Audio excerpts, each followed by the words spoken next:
on the money. They haven't appropriated the money there, but it is, you know. And if I may, just one other point I'd like to maybe you could kind of speak to is like specifically there's a section in the book about the myths and distortions about the facts. Is there any particular myth or distortion that troubles you more so than others? I noticed in reading the book that how they improperly stated what your father had quoted and the way that he had made his statement. And I got the impression from reading the book that personally bothered you. I Yes. just wondered if you could kind of speak to that. Yeah, we all have heard Vahi, that my dad, when he stood up to testify, to identify the men that came into my house. The writer said my dad stood up in the corner of the mouth and said, Vahi. That's all over the world. But it never happened like that. So I put a portion of that in my dad's testimony. I do have a copy of the trial transcript. I put a portion of my dad's testimony in the book as to what he said. And he said, when he stood up, he pointed at G.W. Meyer, there he is. And there's Mr. Brian sitting next to him. So this is the part of his testimony in the book. But the one that bothers me is my nephew, Curtis Jones, on Eyes on the Prize, standing up, telling the story about what happened at the store. First, he said that there was a white man and a black man playing checkers. That's never happened in Mississippi. I lived in. I don't know about the way he lived. Then he said Emmett was showing us some pictures of his white girlfriend. I said, get out of here. That was never in the pictures. That never happened. Then he said that we dared Emmett. He was so tough, he had a white girl to go inside of the store and say something to Calvin Brian. That never happened. Not only did it never happen, but he wasn't at the store. He only arrived at our house that night that Emmett was kidnapped. He arrived at our house that morning, and I didn't even know he was in the house. He was sleeping in the back bedroom. I found out the next morning that he was in the house. So those two things are really, because, as I stated, if we had dared Emmett to go inside of this store and say something to Mrs. Bryan, he would be just as guilty as the people that killed him. Because we would have put him in harm's way. And we might have been cotton pickers, but we weren't that stupid. Yes, any more questions? Yes. First of all, your testimony was so hard to develop. And it's as if when you're sharing it, it's as if it happened yesterday. And Yes. Thank you for preserving it in all of its details and having the courage to come forth with it on a continuous basis. One of the questions that I've had is about Emmett Till's father and his story. I think it was in your book where he was wearing his father's ring. Yes. Yes. Okay. Can you shed some light on who his father was and he died, and I just have no idea about his father. Louis Till, he's from, I think, East St. Louis. He lived in Argo Summit. For you all that are not familiar with Argo Summit, 63rd Street runs out in Argo. It's 6300 South, 7400 West.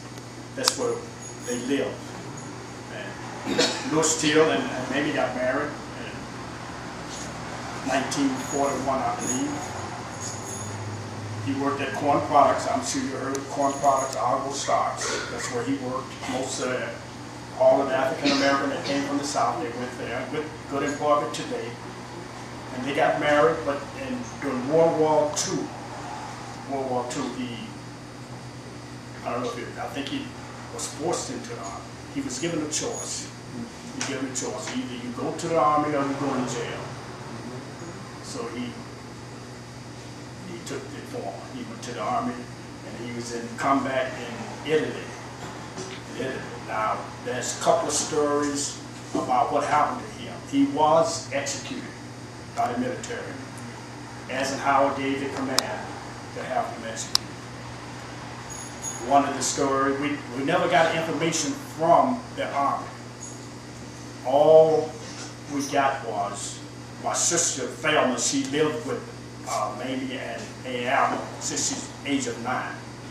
She said the telegram said he was put to death for willful conduct. I mean, he had done something that was, I don't know what it was.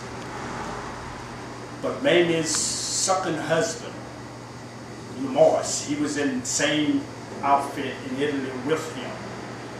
And they tell the story that Lewis was going with an Italian girl that the lieutenant was going with. And the lieutenant had him put to death for that. But they accused him of rape.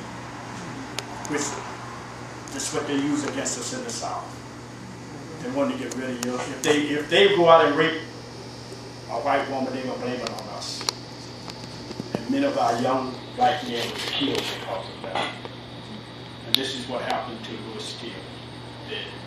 This is not an official charge, but that's what we heard. The two stories that we heard. That he raped an Italian woman and put him to death for that. And the Morris said that he was going with the Italian woman and the lieutenant. And the only thing that Emmett got back was his ring. They sent that back. And Emmett was wearing that ring. And the reason that I could identify that ring, he let me wear that ring. I had it on that Sunday, but going to the field was too big for me. The ring was too big, I gave it back to him. That's why I was able to identify the ring. So. I just have one last question. If we were interested in following your story, or perhaps purchasing the book, if we're, for whatever reason, unable to purchase it now, how would we go about doing that? You would get a card from the AfriWare bookstore and give them a card so you can purchase all you. Yes, in this area I would recommend this bookstore. I'll put it on Facebook. I'll be here. I guess they're probably a football game, but it's going to spread word of mouth. Just tell them where they can buy it. Okay. And you know, if they live out here, I tell people, I say you can buy it off the but if you want an autograph, you have to buy the bookstore. A book like this, you need an autograph. Sometimes I have to give kids cards because their parents, they go home and tell their parents that I met Mr. Wright, they don't believe it. I said, show them this card. They never believe it. Any more questions? If not, And give him another.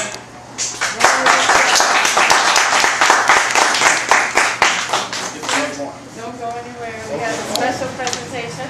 We have to oh, thank you so much. it's been a Thank pleasure. you so much for telling this story. I just was out of the high school that was here, but Oh, I said thank you so much for telling this story. It's been just an inspiration to meet you. Thank you for your courage in coming forth. Oh my God, I mean, words cannot really express the importance of this movement. So we thank you, and please accept this gift from AfriWare. It is. all right. Check it out.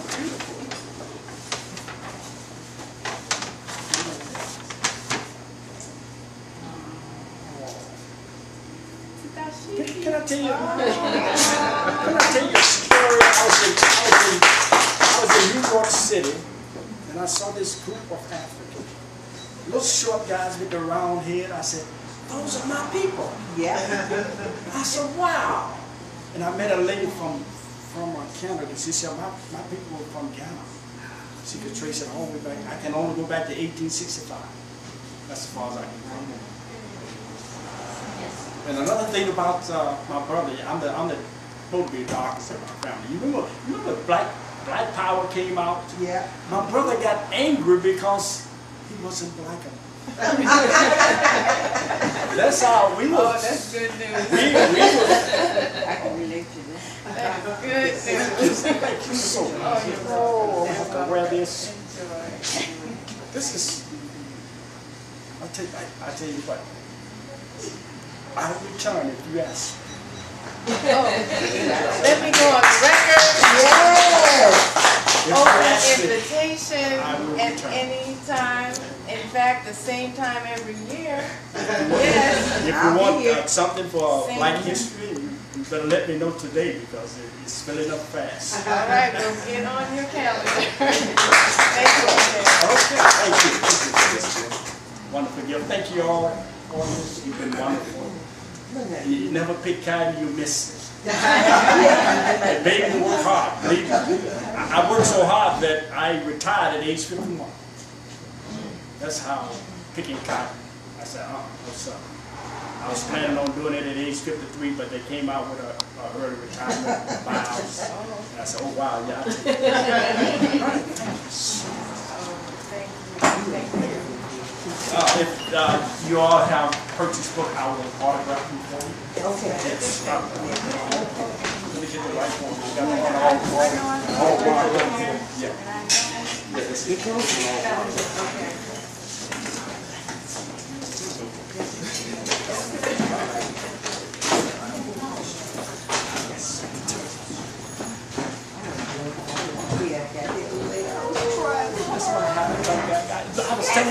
I was telling they probably going to the 9/11 football game. Oh, no.